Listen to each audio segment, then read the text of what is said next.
Samuel PH.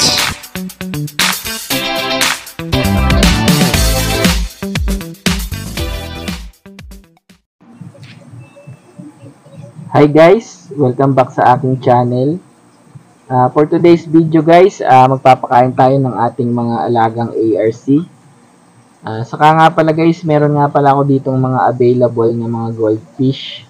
Bali, ito yung na-breed ko last time guys na mga goldfish. Meron tayo ditong tricolor, may kirin, saka meron din tayong Apache guys. Sa mga malalapit guys, Magdalena Laguna area ako. PM nyo na lang ako guys sa aking Facebook. Ayan guys.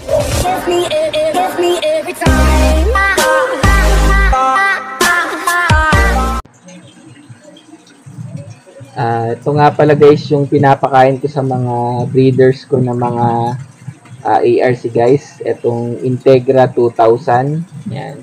Bali, nilahukan ko rin yan guys ng mais, yung pakain guys sa manok. Tapos itong isa guys, PO2 yun. Yan, parehas ko silang binibigyan nito.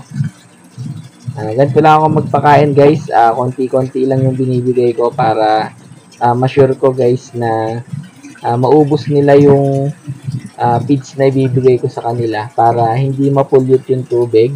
Kasi kung hindi nila mauubos guys yung binibigay nating mga feeds, pwede pang mag-cause yun guys ng mataas na ammonia na dahilan para mamatay sila. Kaya konti-konti lang ang bigay guys ng mga feeds or kahit yung mga prutas na mabilis matunaw na lumalahok sa tubig guys. Yan. Kasi pwede nyo naman silang bigyan kahit ilang beses sa isang araw. Kahit pa konti-konti lang. Huwag nyo na lang dadamihan para lang sure nyo na maging malinis lagi yung tubig nila. Hindi sila magkaroon ng mataas na ammonia. Yan, kung mapapansin nyo guys, yan, clear yung tubig ko dyan. Bali, 2 weeks ko na tong hindi nalilinis. Bali, meron naman kasi itong filtration guys. Meron tong mga filter, kaya okay lang na kahit medyo matagal linisin guys is okay lang, hindi naman yun makakasama sa ating mga ARC. Bali, marami rin tong kasama mga isda guys. Nilagay ko nga dito yung PKBM ko eh. Bali, nag-anak na nga dyan yung PKBM. Saka meron din mga kasamang ilang pirasong gapi. Ayan guys. Tapos, ito namang mga buried female natin guys. Ayan, bali PO2 lang yung binibigay ko dito. Kasi kung bibigyan ko to nung Integra 2000, medyo mabilis kasi matunaw yon. Mapupulyot agad yung tubig natin guys. Ayan, kaya PO2 lang yung binibigay ko dito. Saka konti-konti lang guys ang kain ng mga buried female guys. Tapos ito naman yung mga 1.5 to 2 inches na craylings guys. Siguro mga 20 pieces na lang yun nandito. Kasi halos ubos talaga guys yung aking mga malalaking ARC. Yan, kasi marami tayong mga buyer guys na napunta dito. Halos wala na nga tayo maibigay guys kasi naubos na talaga guys yung mga malalaki nating mga ARC. Yan, bali ito na lang yung natira, halos 1.5 to 2 inch saka half inch guys ng mga craylings. Makikita nyo guys ito. Bali, naglulumot na nga pala to guys. Yan, kung mapapansin nyo, kulay green to. Kasi direct sunlight to guys. Yan, kung makikita nyo yan, may lumot na yung mga natin. Reptab. Tapos, ito naman guys, yung mga half inch ko na mga craylings. Yan. Siguro mga 150 plus guys yung naandito na mga half inch. Yan, bali nagpapalaki pa tayo guys. Wala pa tayong gasinong pang out. Kasi marami nga nagtatanong guys na kung meron na ba daw tayo mga breeder size. Bali, ang hirap talaga makapagpalaki ngayon guys sa sobrang taas ng demand sa ARC. Kahit craylings guys, nabebenta na rin. Kaya, ang hirap magpalaki talaga guys. Yung nandito ko guys na malalaking mga ARC, mga breeders ko na yan guys. Hindi naman kasi natin pwedeng i-out lahat yon kasi tayo naman yung mawawalan guys ng pang-breed. Kaya eto, nagpapalaki ulit tayo. Siguro mga 2 months guys, yan, meron na ulit tayong pang-out. Bali dito guys, binibigay ko sa mga trailings, mga PO2 to. Kasi yan, sabi ko nga di ba kanina, matagal matunaw kasi itong PO2 sa tubig.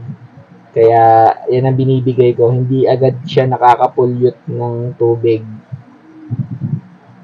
Kasi ang mga trailings naman guys, hindi kasi agad nalabas yan. Maliban lang kung talagang sobrang gutom na sila yan. Makikita nyo yan, mga kung sana talagang nalabas yan sa mga lungga nila. Bali, ang dami rin dito guys yung mga gapi. Yan, halos sabay na silang nalaki yung mga trailings natin saka yung mga gapi. Give me every time.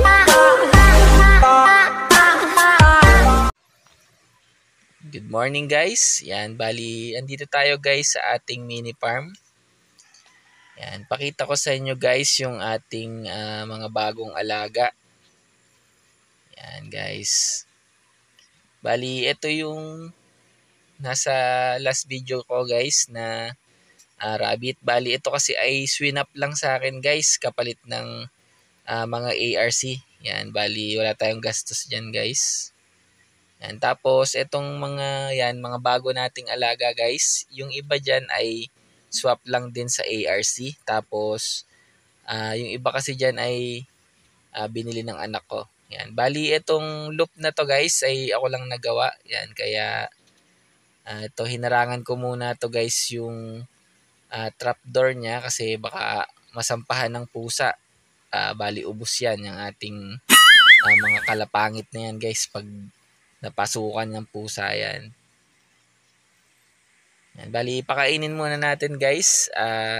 Ito nga palang pagkain na to guys ay plier mix. Saka nilahukan ko siya ng mga pigeon pellet. Yan.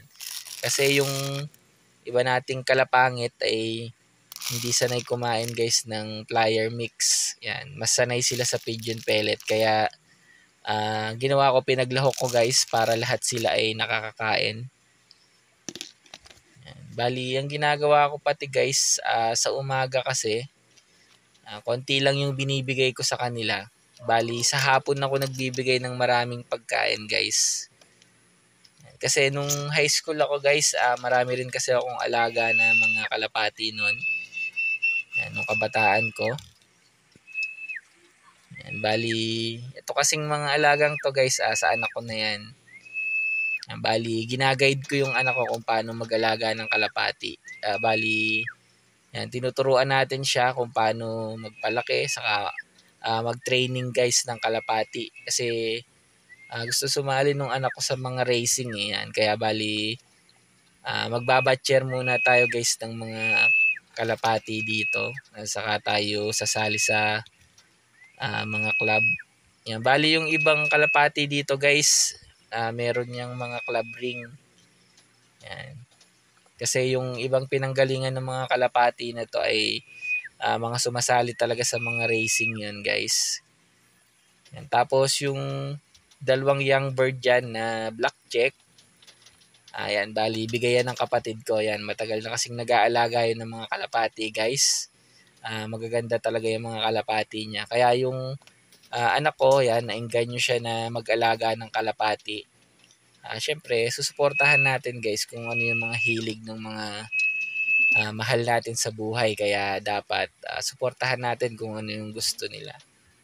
Yan, kaya ito, mag-uumpisa ulit tayo mag-alaga guys ng mga kalapati natin. Kaya lagi nyo na itong makikita guys sa ating mga bagong i-upload guys na mga video.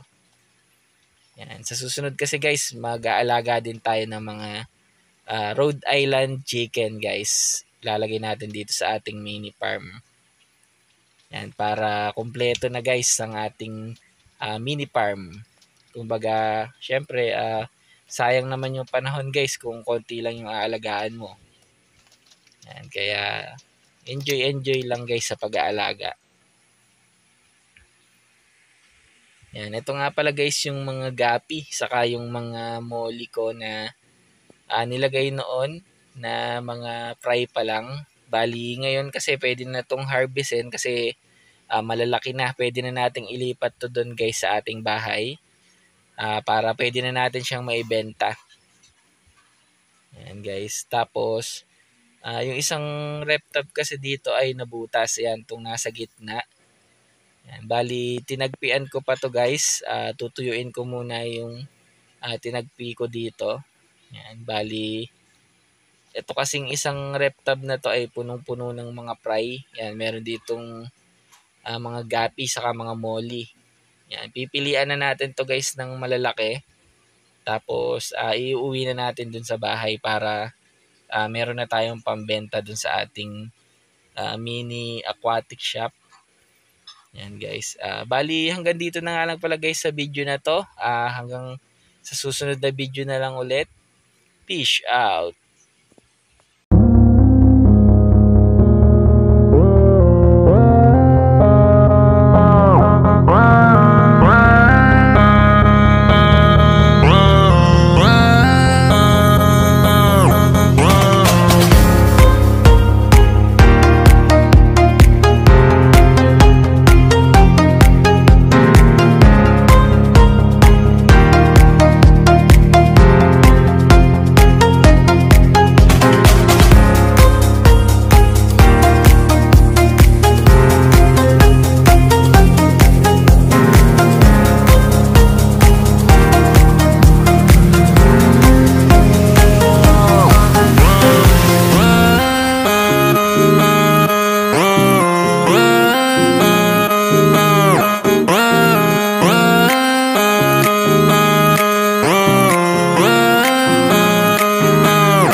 Bago ka pa sa channel ko, baka naman like, share, and subscribe. Salamat!